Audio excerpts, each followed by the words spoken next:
Hi again, this is Mike, the Philosopher Engineer. Welcome to another episode of Mike's Saturday Rant.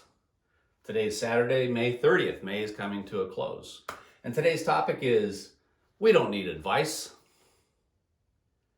Well, that's kind of one of my rants. So often, we don't think we need advice. We have it figured out and we're moving along. And so we're not soliciting that advice. And I think it's a big mistake and it's a big problem. I'm talking in this case mostly about companies that are developing products, that are doing manufacturing, and maybe they have been moving along successfully and don't feel like they need extra advice.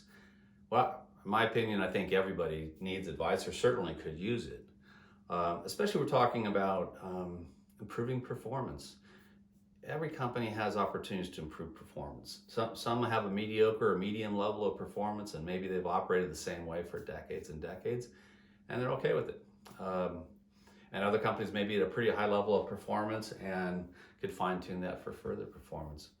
The irony is some of the highest performing companies value that performance so much that they're always looking for ways to improve, and there's always opportunities to improve. And often the people with this attitude of we don't need advice are the people that really need it the most. Okay, so let's talk about what that means. So in business, I'm focused a lot on product development and manufacturing, running this business, especially in the medical device area.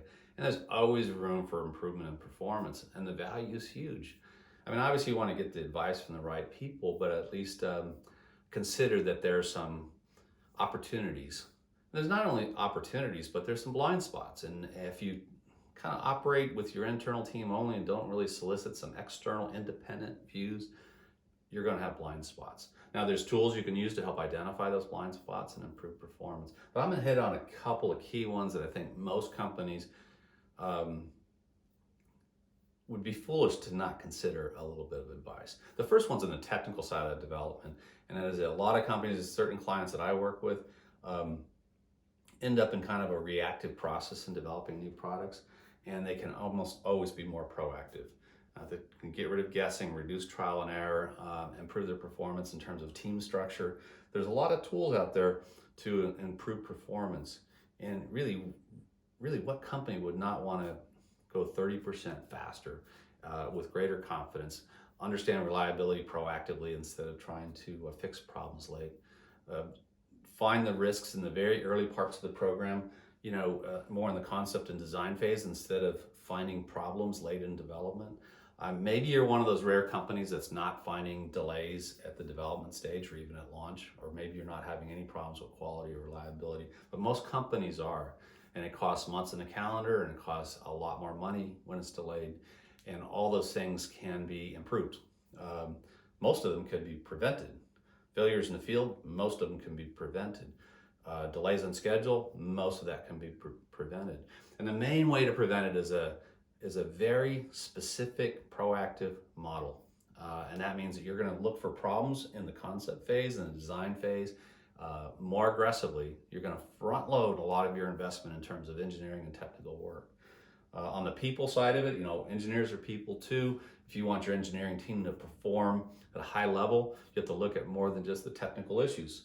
So we all need advice. We have to get the right advice. How do I get our engineering teams to work well together? We've talked a lot about Scrum teams or Agile teams.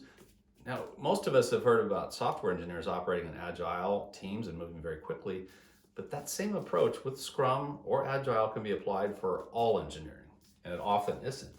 And I can get into those details later, but first and foremost, it's about a good team structure. And there has to be a good culture, a good communication, a good cadence.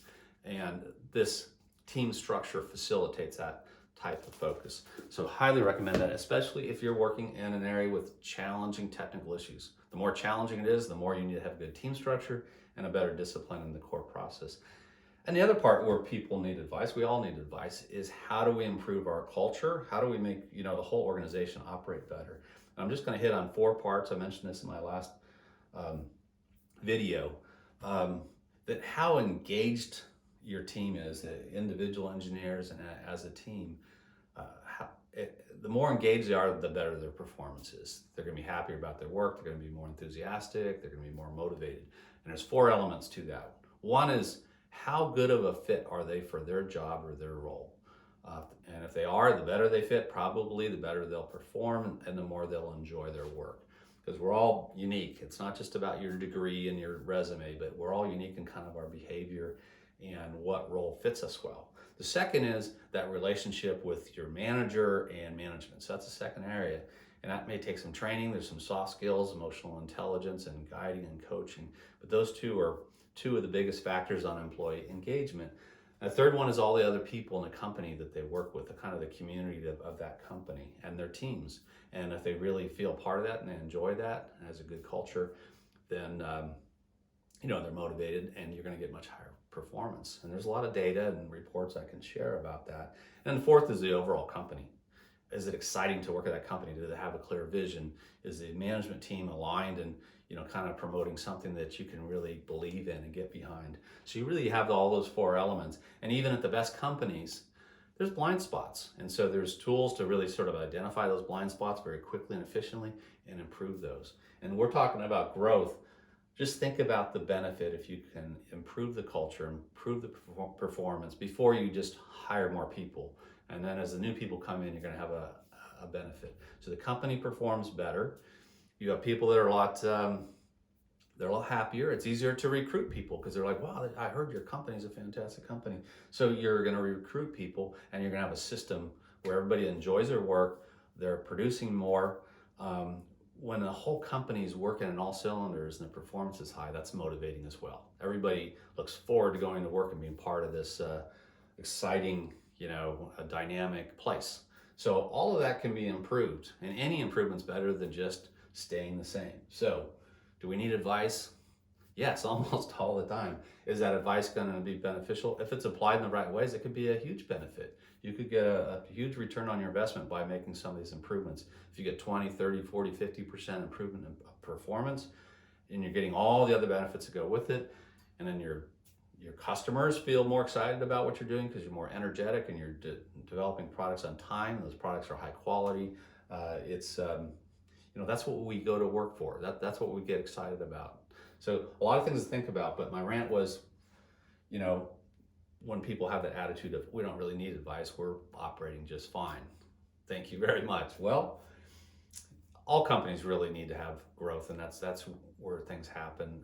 One last point I'll make is that, a lot of technology and companies kind of go in an S-curve. They have early growth, and then they really grow quite a bit, and then it kind of matures out. And for companies to stay healthy for a lot longer, they have to go through, a number of S-curves and kind of reinvent themselves and get new technologies and kind of move to the next level. There's really no place where you can just sort of be complacent and just continue to do things as you have done them, because technologies come and go and they move to the next level, whether you're in manufacturing or whether you're in medical devices or high tech. So we have to constantly adapt. Well, that's probably good enough for now. I hope you all have a wonderful weekend, and we'll talk again soon. And for June, we'll come up with a new theme for the month. And I'm sure next time I do a video, I'll have a haircut. And so hopefully this is the last we have of the shutdown and all the nuisance that goes with it, and we start moving into a new normal, I guess. I don't know how much things are going to change, but let's prepare for growth. And I wish you the best weekend, and take care and be safe. All right, thank you. Bye.